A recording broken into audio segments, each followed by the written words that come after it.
We are here with John Donahue from Truth Charting. John, thanks so much for joining us. Thanks for having me. I'm really hyped about this, and I love what you guys are doing with the Eucharistic Miracles movie. Yeah, it's amazing. I think it's going to really impact a lot of souls, but it looks like you've got a great audience. So, can you tell us a little bit about yourself? Yeah.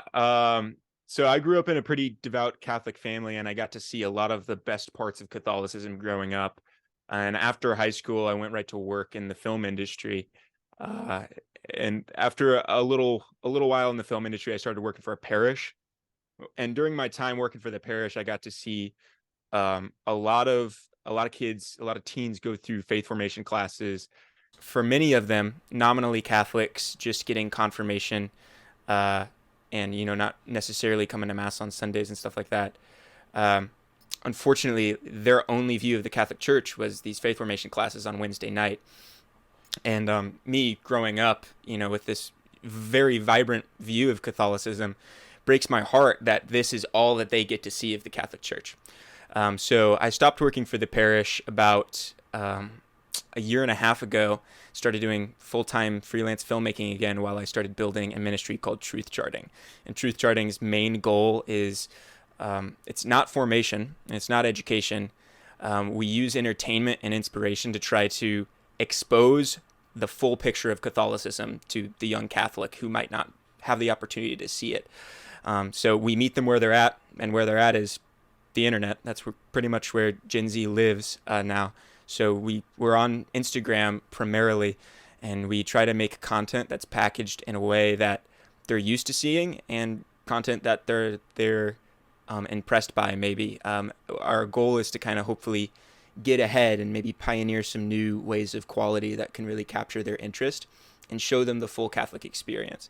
And here's one example. We've modified the view, so go to Instagram to see it fully. Around the year 750 in Lanciano, Italy, there was a monk celebrating Mass who was having doubts as he said the words of consecration. But then something happened that can only be described as a supernatural event. Let me give you some background. Catholics believe that when the priest offers Mass, the bread and wine offered on the altar actually transform into Christ's body and blood. This is usually invisible to the human eye. But at this Mass being celebrated in Lanciano by this monk, as he echoed the words of Christ, the bread visually and physically transformed into real flesh, and the wine transformed into real blood. It's a great story, right? This would make it so easy for Catholics to prove their stance on the Eucharist being the flesh and blood of Christ. So it's too bad that this flesh and blood from Lanciano is now nowhere to be found, right? Except they still have it. The flesh and blood. You can go see it right now in Italy. In fact, multiple scientific tests have been done on the flesh and blood of Lanciano, and the blood type turns out to be AB. Blood typing has also been done on the bloodstains of the Shroud of Turin, which is said to be the cloth that Jesus was buried in. The type, AB. And the Shroud of Oviedo, which tradition says is the cloth that was placed over Jesus' head after he died, blood type there is also AB. Multiple other Eucharistic miracles like this have occurred and are said to have the same AB blood type. The AB blood type is known as the universal receiver. People with this blood type can receive blood from any other blood type. And this reminds me of something I learned when I was a kid. The Catholic Church teaches that when you receive the Eucharist, you're becoming a part of it. You're becoming a part of the body of Christ. So these scientific findings of blood type that is a universal receiver all point to a Christian truth that we've known. Jesus is standing here,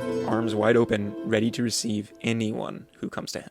That's a little bit about me, a little bit about Truth Charting, and our mission moving forward is to make sure that all young Catholics have an accurate view and a full view of the Catholic Church and the Catholic experience.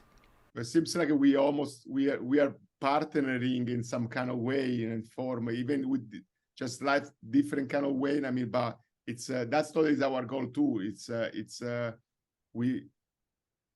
We understand the need. I mean, and there is it feels that I mean we know how to do it. I mean, with somebody gotta rolling their lips and start to do it. I'll start to just talking. Yeah.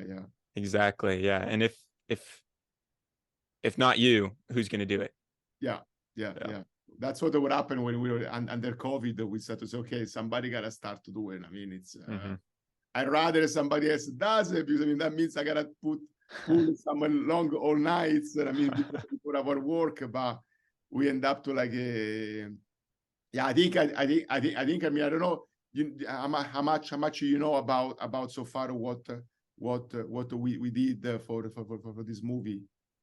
I've seen basically whatever's posted on Instagram is kind of my full knowledge. So I remember hearing about the Eucharistic Miracles movie a couple years ago when it was first like conceived. And I've been really excited to see more. I've seen the trailer, so that's kind of my full extent of the knowledge of it. I'm really excited to learn more though.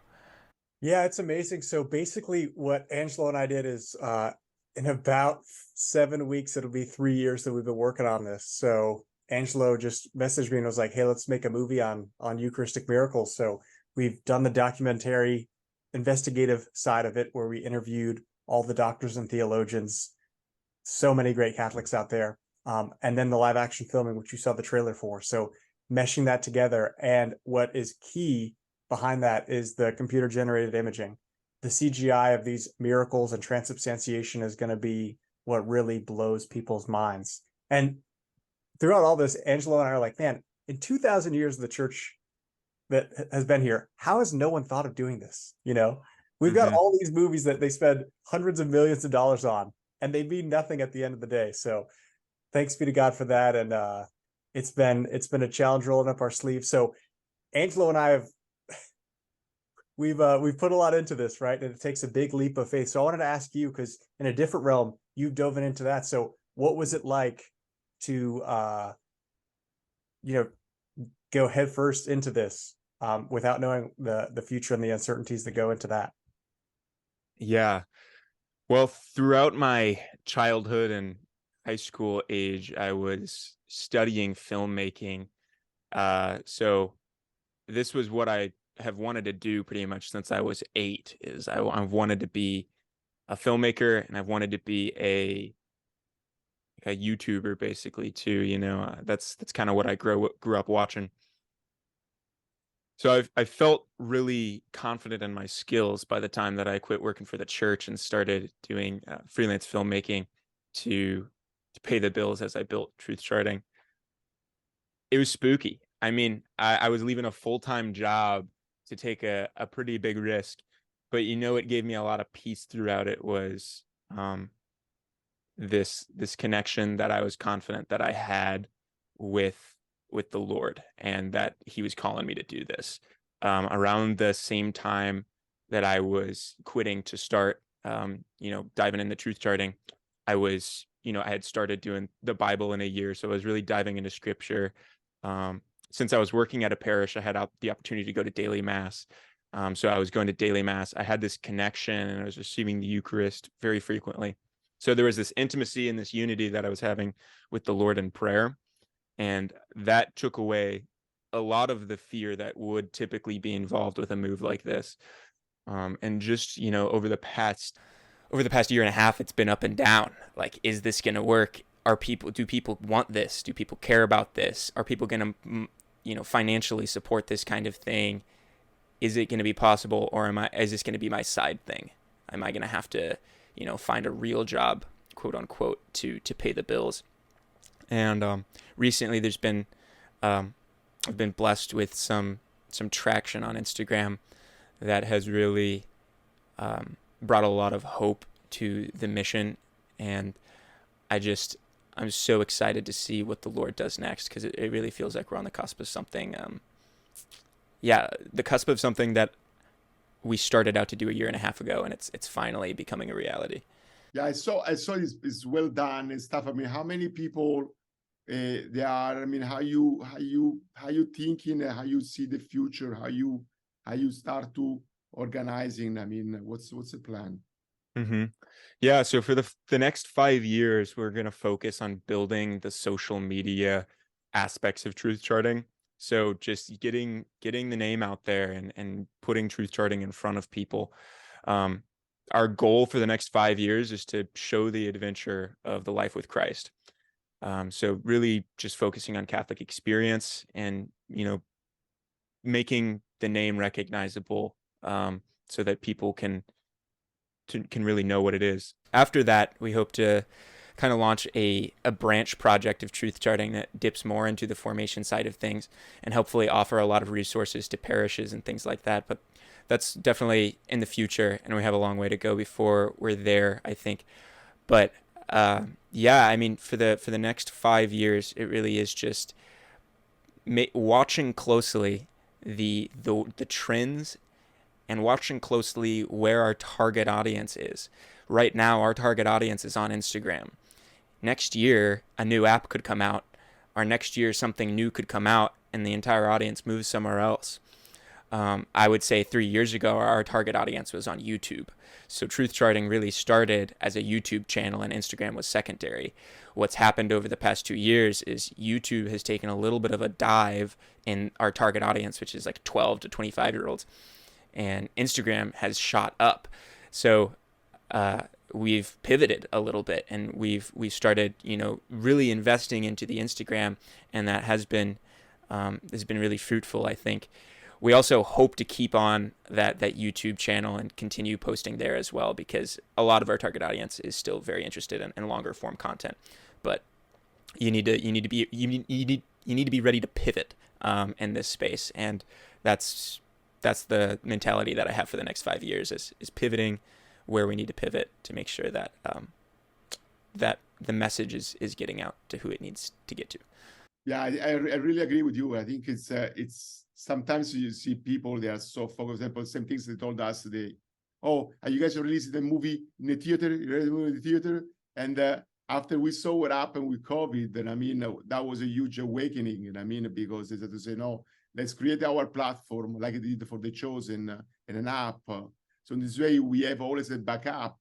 And I think it's like you say, it's good to, this is what, I mean, we wish the church was doing. It's a learning how the audience respond to things versus imposing our dream or our will. I mean, we would love to have a movie theater, but we see how now they sabotage the sound of freedom, and they had like a huge backup. And I mean, I know Eduardo really well, and I mean, he's been really connecting people from years and years. For 20 years, he was a really famous Hollywood star, a singer in Mexico and stuff. So he's been really like a spider web all over the place. And I mean, and still they had that huge difficulty. So I think, I mean, that's you're so right. And I mean, I'm so nice to see that. I mean, that you have the understanding. I mean, because what you do is for the audience. That shows, I mean, how much you really love the other people.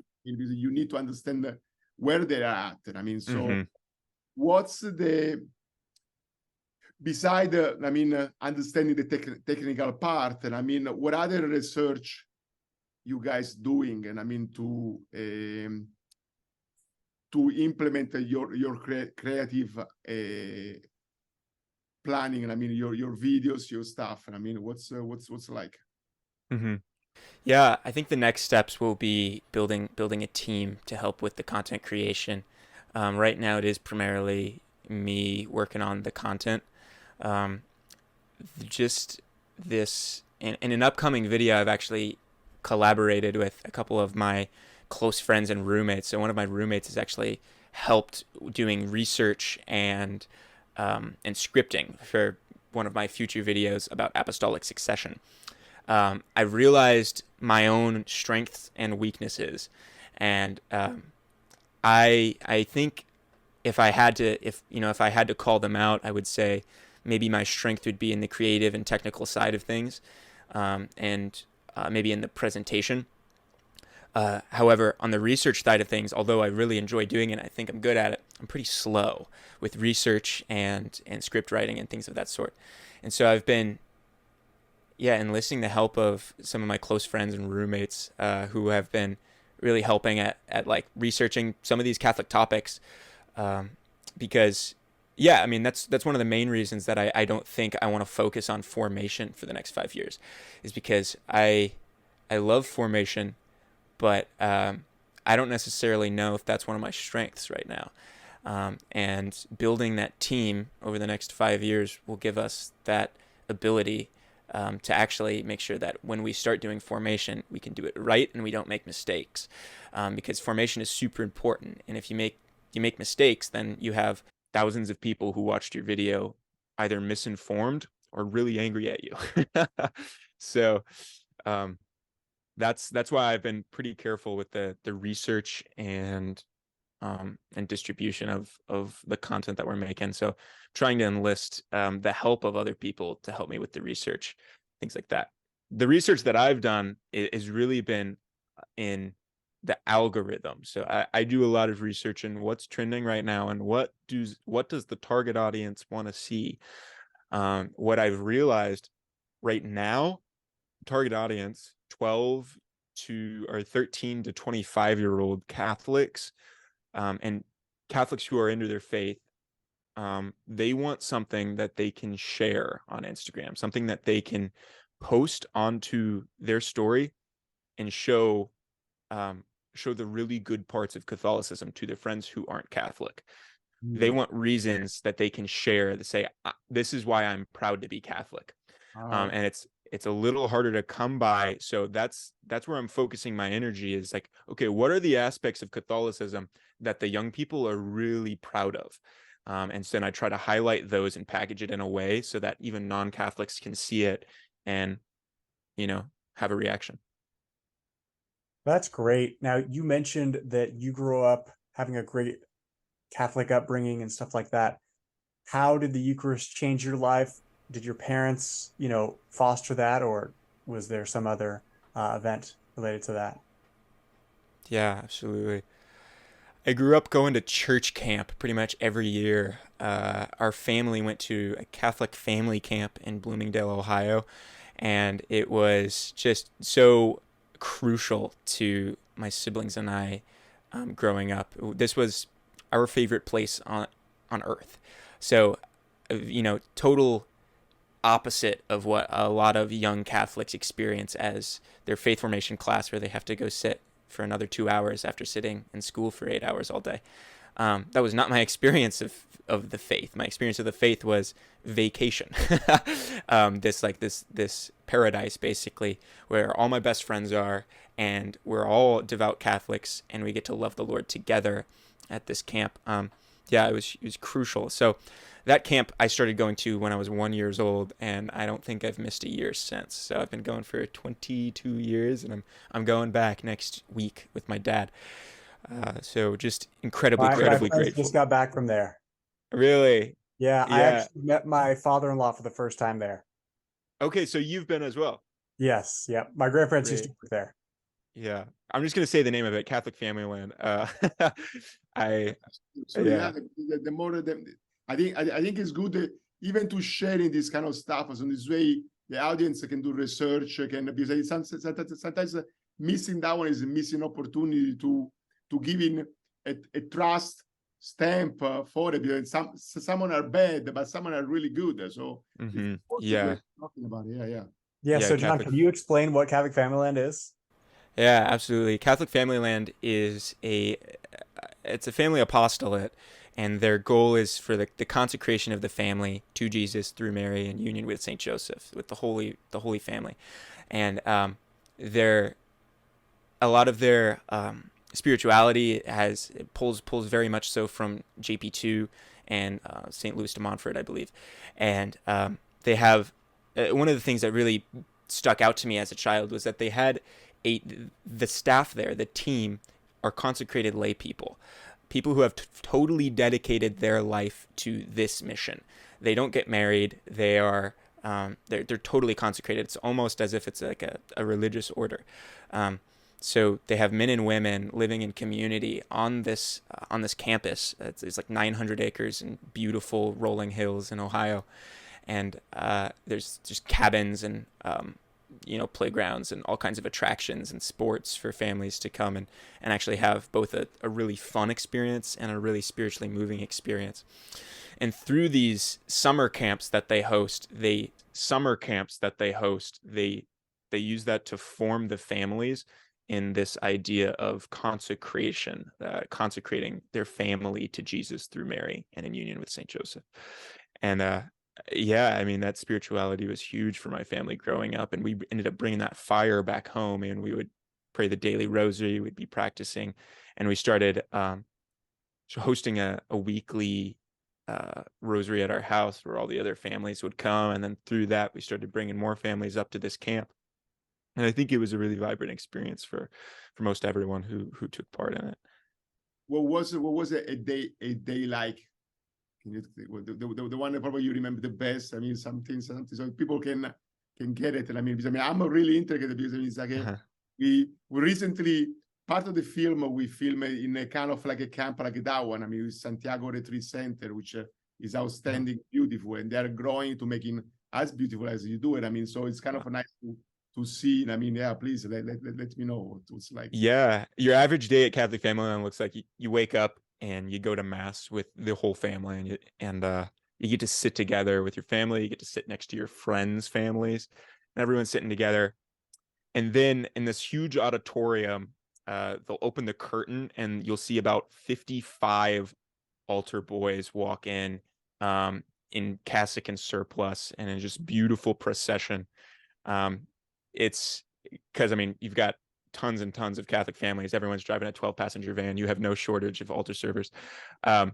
So somebody a while back donated, like, I think the number is 55 cassocks, and there was years where we would run out of cassocks. There would be so many boys showing up to serve that we'd have to turn people away. So you see this beautiful reverent mass, and the families participating in it in such a deep way. You see this deep reverence for the Eucharist like you've never seen anywhere else before here. You also see some formation that is really solid and very substantial during those masses. And after mass, the kids go off to kids programs during the morning, and the parents stay in that auditorium, and they get formed through speeches and talks, things like that.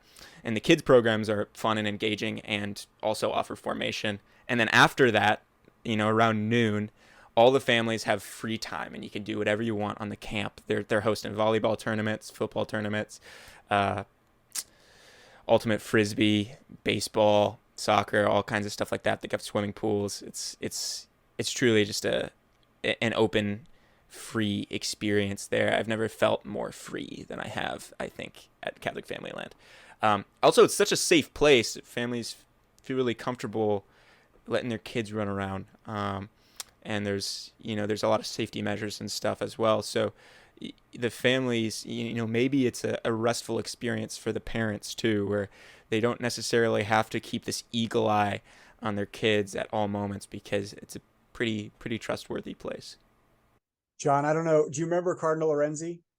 Oh, yeah. He's in our movie. Really? Yeah. No way. That's so exciting. So, Cardinal Lorenzi. When I was on staff back in 2017, he visited Catholic Familyland, I think, I think that was the most recent time that he's visited. And the first thing that he did when he walked in was giving us a blessing, obviously. And it was beautiful. And this was before the fest started, so it was just the staff members there. And he takes out his iPad and he says, "Hey, could someone help me connect to the Wi-Fi here?" And I leaned over to my friend, and the first thing that popped into my head was like, "Do you think he has the Pope's phone number? And if I volunteer to help him set up his iPad, do you think I could sneak in a message?"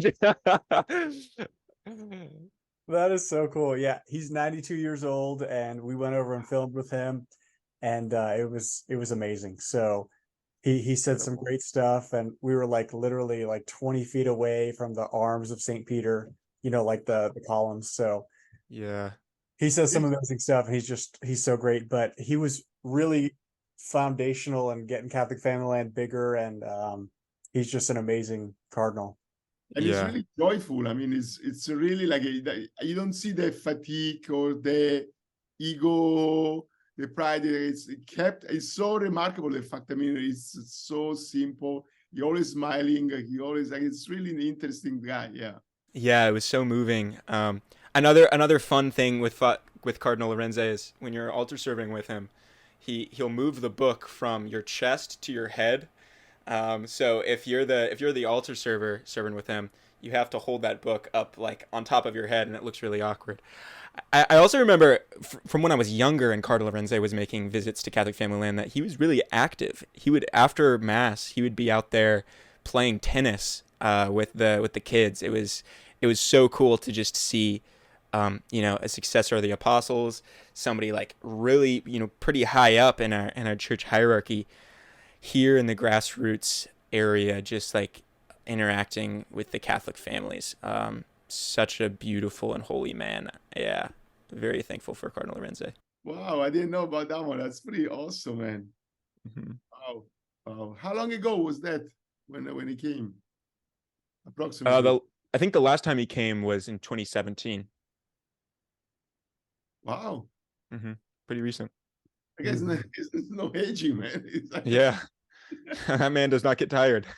No, it's incredible. Yeah. What a blessing. It's funny. I ultra short for him when I was like 8. And I sent the picture to him when I was like, because we were, like letting him know we're working on this movie and stuff like that. So I was like, here's a picture of us. Because I was like next to him, and I was probably like 2 feet shorter than him at the time. So it's just amazing. Like, God is so good through all of that. And it's such a blessing. So I'm glad that Catholic Familyland was so foundational in helping form your faith. We're going next year. We were already talking with our friends, and we're gonna get together, because my family has not been, like my wife and kids have not been, so we gotta start taking up that mantle. So Angelo, Let's go. you gotta come too. Yeah, we should all go together. Absolutely. I didn't know about it. I mean, as I was mentioning before, there's this place here. It's called Santiago Retreat Center, where that's where we filmed the crucifixion of Jesus. Mm-hmm. They have this beautiful valley, and they're really trying to make in this beautiful, like a Catholic Disneyland. And I mean, like a really like making so much entertainment and stuff. So they're kind of, I'm supposed to helping out them to design some of their building and stuff.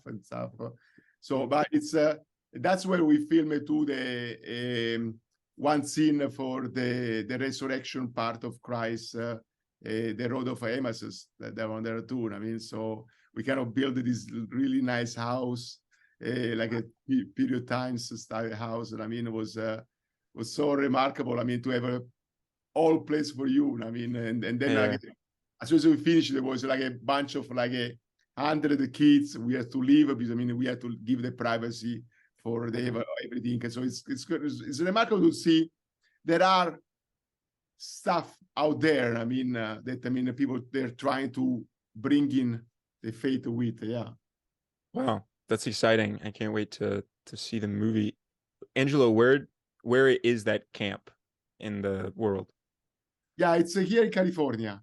California. Okay. Yeah. Awesome. It's really close by to us. It's like from Los Angeles, probably it's like an hour and a half to 2 hours. I mean, if there's a traffic and stuff. But it's actually, I don't know if you never heard about the Norbertine. They just built a really big abbey. Yeah, the Norbertines have the coolest habit ever. They just look like popes walking around. Yeah. I love them. They just recently they built it up here, a really enormous church. It's called the St. Michael's Abbey. And this place is like a 3 minutes drive from it, 4 minutes drive from it. I mean, so it's definitely they're building a really holy place. Yeah. Man, that's so cool. Yeah. So John, in your experience with reaching that target audience, which is so necessary, what have you seen as being an effective means of informing them on the Eucharist and getting them excited about Jesus's presence? Mm-hmm. Yeah, that's a great question. I have noticed that this generation is very focused on experience first. So they want to have the experience. And yeah, I mean, the other day having a talk with my friend, and we were talking about like how we respond to an experience with Jesus Christ. And it's typically a pretty emotional thing. Like when you experience Jesus, when you walk into his presence and then you start to realize that it's actually him, scripturally, many people who encounter Jesus will just start having emotional reactions, like very, very emotional reactions. And so that's not to say that we should try to conjure up emotions or get into, this emotional state. We shouldn't try to force that, but we certainly shouldn't try kill it off either, because when people are experiencing Jesus, they will typically have that kind of thing. So what I try to do through my content is show them the most compelling proof. I hope to get into making some more content on Eucharistic miracles, but really what I want them to see is the beauty of the church and how the church reverences the Eucharist right now. And so the beautiful, just even the aesthetically beautiful parts of how we do a Eucharistic procession is very attractive to young people. The canopy, the incense, the the cope, the fact that the priest is mostly covered up, and like this is the most important thing in this procession. It's Jesus. Driving that point home and trying to capture that in the most beautiful and aesthetic way has been really, seems to be really fruitful, and it makes them, the target audience seems to be really proud of that. The viewers seems to be really, really proud to share that with their friends, that, hey, look at how beautiful this is. This is Jesus. I believe this is Jesus, and I'm proud to say it. And this is how we reverence him.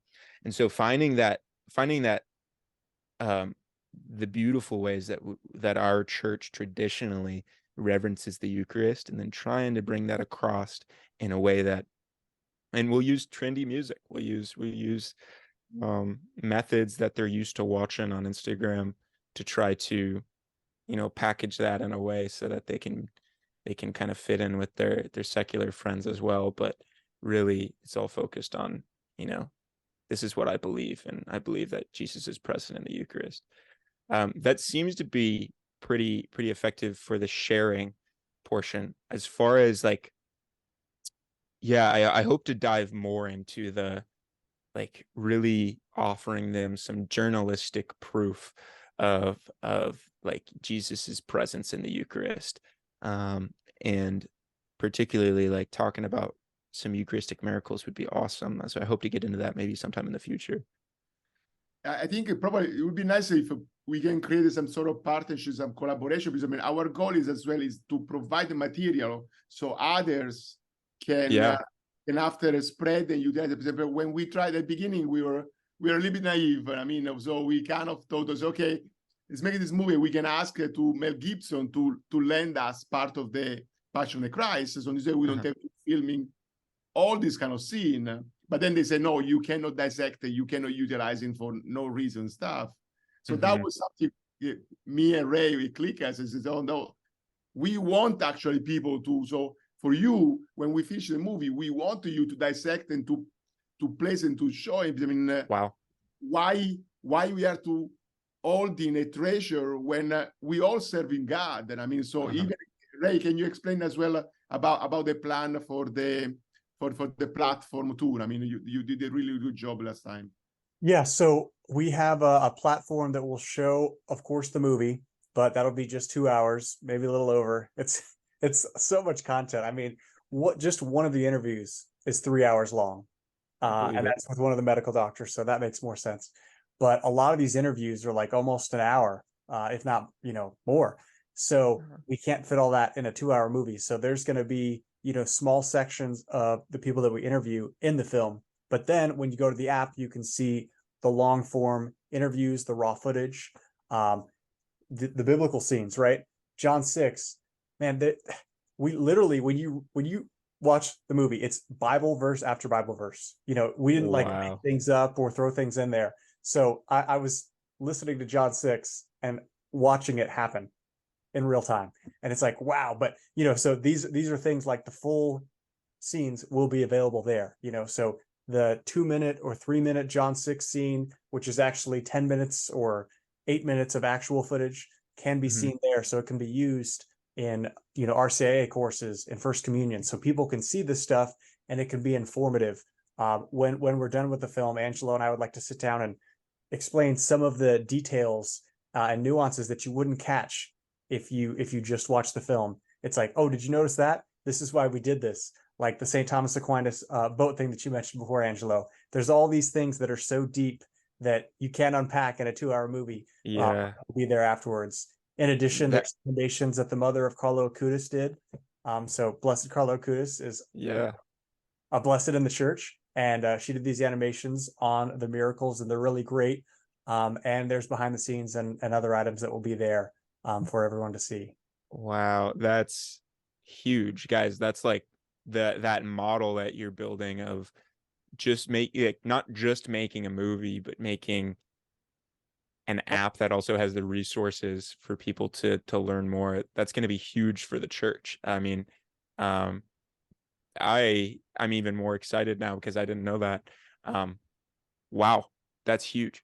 Yeah, it's going to be creating some content for you, for people like you to say, okay, now I can make some other videos. Uh-huh. I can dissect it. I can enlarge it, and I can format in the way that, I mean, that you, and that there is so many you that are there that, I mean, I think justly they know how to targeting a specific type of person.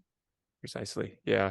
And that's for me that's what I learned from my father. My father was working in the insurance. He was a director for an insurance company back in Italy, and I saw how sometimes people was going to try to selling some part of the insurance, but not always was successful. But then one guy was failing, and then another guy was coming. But the way he speak, the way I really like the way you speak, you feel seems like a really genuine, sincere guy, and I mean, your look and stuff, I think it really speaks to some people, but not everybody. I mean, so but that's the beauty about to be able to providing this material, and then you are going to unfolding, packing, put the music, whatever you think is going to be the just way to better target your audience. Yeah. Yeah. And to that point, there's people that are very interested in the Bible, what the Bible says, right? But then there's a whole group of other people that could care less about the Bible. You know, they don't even think the Bible is the word of God, right? So they would rather hear what the medical doctors say, so they'll listen to that. You know, but then we've got the Protestant pastor, right, who's saw the movie and is like really touched, and then he goes and he watches Tim Staples. We literally asked Tim Staples every question on the Eucharist, and he went through everything. It was just unbelievable. So there's so much out there. I mean, I've been studying the faith for I don't know how many years, but there were things that he said there that I'd never heard before. And I was like, this is amazing. So thanks be to God for, you know, so many people being open to supporting this. But that's what we want, is for this to be a vessel that gets people deeper in the faith, you know, because it's great to watch a little video here or there, but it means so much more when you actually read the Lamb's Supper or do the consecration of St. Joseph, and your life is changed through that. So true. Do you guys have a release date on this yet? It's all now. So we finished the filming. It's almost at 95% is done. Okay. But it's all about now. We finish all the money. We need the money to finish to do all the 3D animation, special effect. I mean, they were really super cool. We did some really cool paintings and stuff for how Jesus walks the water. Something really nobody's done it before. Because we want to entertaining the audience too. I mean, I can really do the transubstantiation too. I mean, that's another thing. So nobody's done it either. I mean, so really be able to do it. So we hoping to find some donor. I mean, to say, wow, is awesome. I mean, let's imagine. So what we try to provide is what you are trying to think to do it in 5 years. If now we give you all the videos for all the explanations. So now you don't have to wait in 5 years. You might be able to start tomorrow. You know what I mean? Right. Yeah. So I think, I mean, when we're going to have the full money, within 3 to 4 months, we should be able to pack in everything and done everything. I mean, so. Wow. Yeah. The reason I ask is just because in the midst of the Eucharistic revival that we're in America right now, this would be such a beautiful time to post it, I think. Especially, yeah, if it were to come out before the Eucharistic Congress next year, like that'd be such a beautiful driving factor, driving home the fact that like this is really what we want in America. We want God, we want Jesus, and we want the Eucharist. Like we want Jesus in the Eucharist. It's so beautiful. Yeah, we spoke with them. Become a really good friend with the mother of Carlo Acutis.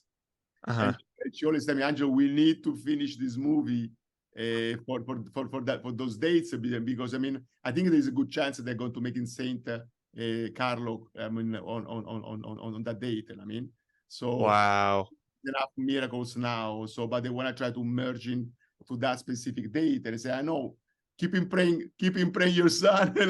Yeah. Bring some investors. I mean, because she's been helping too. I mean, to bring in some possible investors and stuff. I mean, but everybody, there's so much. I don't know. Probably something that there's so much people talking. I mean, nobody say, let's jump on it. Let's go for it. Let's finish these things. I mean, so, yeah, I mean, how is your experience on that side of the getting found for your podcast? Yeah. Man, it's been a long year and a half, but I will say I've been so grateful for the people who have really supported me. Most notably, one of an owner of a Catholic production company, Blackstone Films, a good family friend. Actually, we both grew up going to Catholic Familyland together. His name's John Andrew O'Rourke. He really reached out to me when I first started this idea and just poured in so much. He invested so much time and so much advice and really became kind of a mentor in that beginning stage for sure. And a huge proponent to helping me get Truth Charting started, just with the business knowledge that he had and all that. So, I think it is hard to it's hard to raise that support on the front end, especially when people aren't quite sure what to think of you yet, because for all they know, I could quit next week. But now that we're a year and a half out and I'm still just as committed as I was, even more committed than I was when I started, you start to show people that I'm putting my money where my mouth is. I am committed to this. I do feel a real call, and it seems to be a real call because the Lord seems to be offering me the grace to continue and persevere in it. After that, people feel much more comfortable supporting you, and I think I'm really grateful to be experiencing that now, here a year and a half later. Yeah, no, that's totally what I got the vibe from you. That's why I said, I mean, I want to reach out to him because I mean, it seems like it really. We've had lots of people that talking. I mean, but you got me that feeling. I mean, you are there for the right reason. I mean, and you willing to really work for God. I think it's a beautiful. I mean, these things to feel to be His servant. And I mean, it's like I read this beautiful story about Mary that she was thinking to become just the servant for the Messiah. And I mean, to just go to the temple and just cleaning, washing stuff. And then she ended up to be the chosen one, which was outstanding for her. She couldn't believe it. I mean, but I think be a servant for the king. I think it's the best job than be a director for the biggest multi-company that probably you're going to hell. I mean, it's like, I don't. Wow. Yeah. Thank you so much. Yeah, I received that. Thank you so much. And to you as well. I mean, just talking to you over the past, what has it been, an hour now, maybe, if that, Angelo, I get the sense that you're also in this for the right reasons. And Ray, the content that you post on YouTube speaks so deeply to like your heart as well. So thank you both for what you're doing in this space, and thank you for your generosity too, like what you just said about how you're not just making this movie for a cash grab. You're not just making this movie to post it out there as a 2-hour long movie in theaters so that you can get some box office money. Like, you're making this a thing that will transform the church, and bring a lot of people to know Jesus in the Eucharist. Knowing that now that you're like, is just so wonderful. And so thank you guys for what you're doing. No, yeah, and that's what we tell to the possible investors. Say, look, if you're coming because you're not making money out of it, get out of here. I mean, because if we might making, that's great. But the ultimate goal is to be able to provide in this one to everybody. I mean, so if after, I mean, we have a successful things, I mean, we have a boat, that's fantastic. And I mean, that will allow us to create way more content. I mean, there is so much. Me and Ray, we find so many new Bible passages. Say, oh man, we should do this one too. We say, yeah, that's awesome. But okay, we don't have the money. Okay, well, you gotta stick with it. But there's so much. I mean, they still be able to, there's more interview to more priests, to more miracles of the Eucharist. Like just recently, you sent me some new miracle that happened. Where was it on the Eucharist? Yeah, on Corpus Christi this year. Yeah. So there's so much, and there's man, there's so much that could be done, and it's like it's such a hard thing to determine what. But at the end of the day, it's funny. Angelo and I, one day Angelo called me. He's like, "All right, Ray, we can do it this way, or we can do it this way. It can reach more people, or we can make money." And we were both like, "Reach more people," because that's what it's all about. We've told how many people we want this to be on YouTube. Because how many have you seen The Case for Christ, John? It sounds so familiar. I don't think I've seen it. I'm trying to remember who made it. You know why you haven't seen it? Why? Because you had to pay to see it. Huh. But if it was on YouTube for free, I'm sure you'd see it. Because how many Yeah. people were chosen because it's free? And these are the things, this is what we say. It's like, guys, this is only going to reach people if there's little to no barrier of entry, right? And The Case for Christ, it's basically a movie that it's a true story. A Pulitzer Prize winning journalist tries to prove the resurrection didn't happen. And then he finds out, I can't prove that. Becomes Christian. Lee Strobel today, he's written, the Case for Christ and different, like the book that they made the movie off of. And it's a great movie, phenomenal movie. But I would say, Angelo, what do you think? Maybe 20% of the people that we asked that question say they've seen it. Yeah. And it's because they had to pay to see it. Cinematically speaking, it's beautiful. Now, it's yes, I mean, it's he's becoming after the Protestant the end, but he proves the real existence of Christ, which is like a fantastic, really, really cinematographic. It feels like they could win an Oscar. If it wasn't because it was Christian, for sure he might be nominated. It was beautifully done. So the same things, that's what we want to do. We want to making this journey about learning, but in a kind of cinematographic way. But on top, we're going to add in the real live action of doing the real CG animation, which I think could be. But then again, it's they pay the way they did it for the chosen. What's it? What they pay? Pay forward.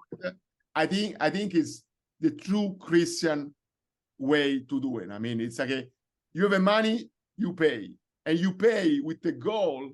That's what not everybody are like filmmakers like you. I mean, not everybody have that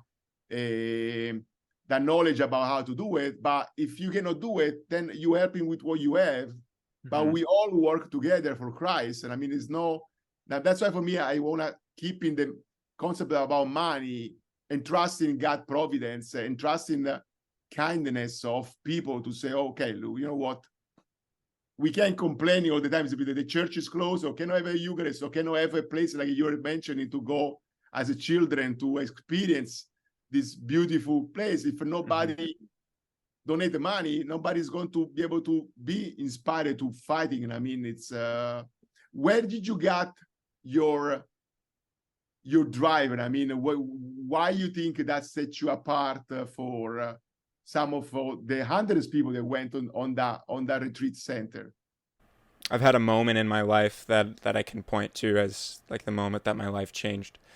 And I would say that moment was when I had one of those experiences with Jesus, where it ended up, the reaction to the experience that I had with Jesus was emotional, but more so than that, what really transformed my life was I was like during prayer, I asked the Lord to show me what a little bit of his love felt like.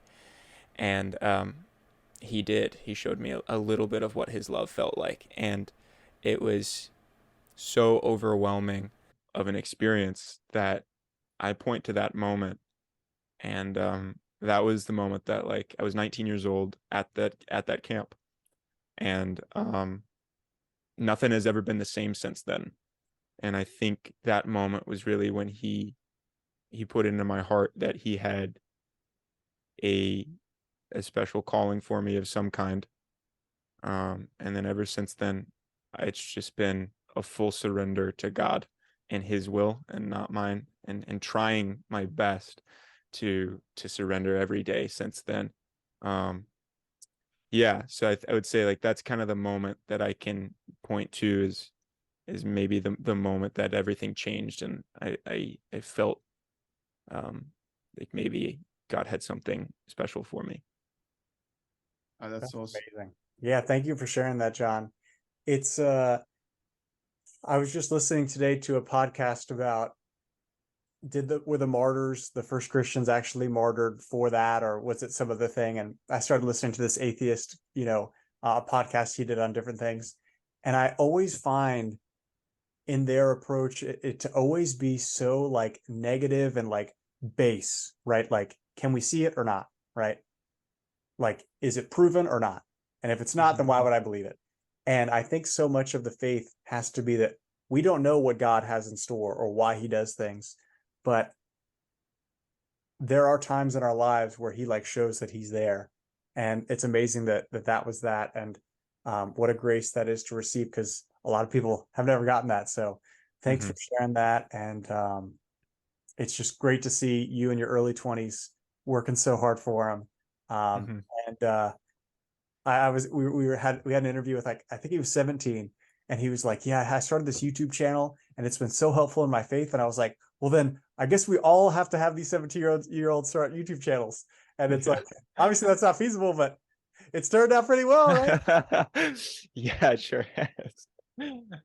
That's awesome. Well, final question for you is, what would you say to your peers that look at you and they're like, why would you follow a church that limits all of your freedoms and things like that? I would say that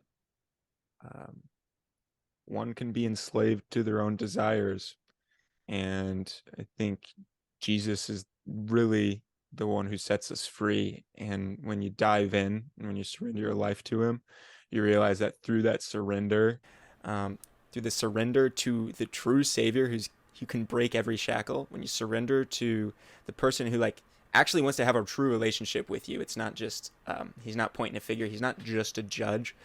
When you surrender your life to the person who can set you free, you will never feel more free. Wow, that's awesome, man. Yeah, I think that's something that would be beautiful to unpack in. I mean, the fact that because they see all those rules as a limitation for what they think they are.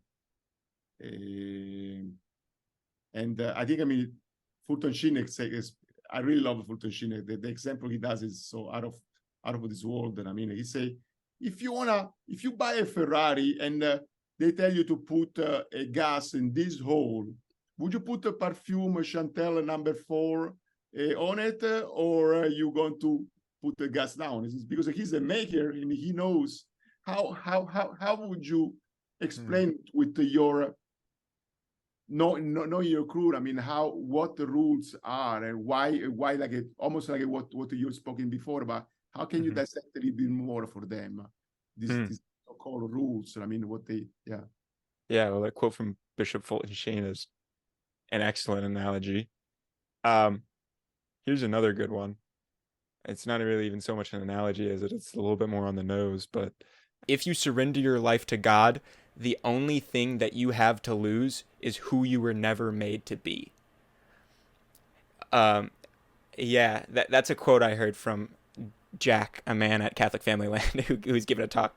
He said, like, surrender your life to Jesus, and the only thing that you have to lose is who you were never made to be.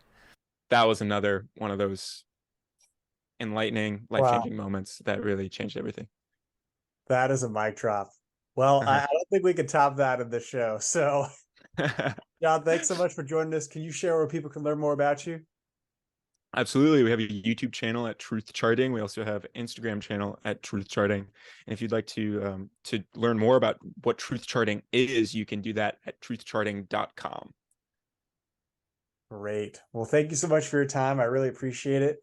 I hope you all like this video and share it. Have a blessed day, and God love you.